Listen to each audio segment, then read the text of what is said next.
અને ભલે કડવું લાગે, હવે તો કડવું કરીએ તો મારે પણ તમને પાવું જ પડશે.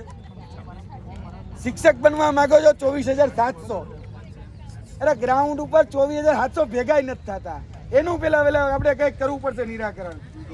24,700 શિક્ષકની ભરતી જો તમે આશા અપેક્ષા રાખી બેઠા હોય તો ખરેખર 24,700 ગ્રાઉન્ડ ઉપર આવો. ઓલું પોર્ટલ છે ને એક દિવસમાં બની ગયું ને, એમ તમારી જાહેરાત એક દિવસમાં આવી જશે. આપણે થોડીક મક્કમતા જોશે.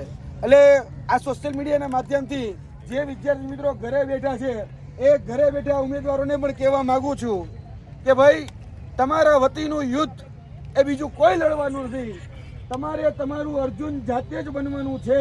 તમારે તમારો રથી, તમારે તમારો સારથી કે તમારે તમારું મહારથી એ જાતે બનવાનું છે. આ શિક્ષક દિવસ છે તો શિક્ષકોને પણ હું કહેવા માંગુ છું કે ભાઈ, તું જ તારો દીવો થા. આપણા જીવનના ઘડતર કરનાર આપણે પોતે જોવા જોઈએ. આપણે છીની લઈને નીકળવાનું છે. આપણું ચિત્ર કેવું કંડારવું ને એ આપણા ઉપર છે.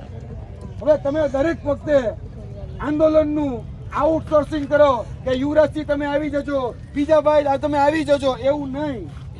આપણે જાય, આપણા પરિવારના 5 સભ્યોને જોડે લઈને જાય. બીજા લોકો જે અહીંયા કાયમી શિક્ષક બનવા માંગે જેને પણ કહું, તમારો એક મિત્ર હશે એને પણ સાથે લઈને આવો. કારણ કે આ લોકશાહીમાં, આ બહુમતશાહીમાં માથા ગણાય છે.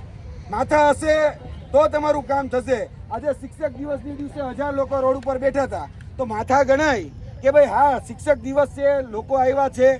તો હવે આપણા આદરણીય, માનનીય, સન્માનનીય એ સાહેબનો જન્મદિવસ દૂર નથી. એટલે 17 તારીખની તૈયારી કરો, કારણ કે વિશ્વ બેરોજગાર દિવસ પણ છે. તો હું એને તમે બધા તો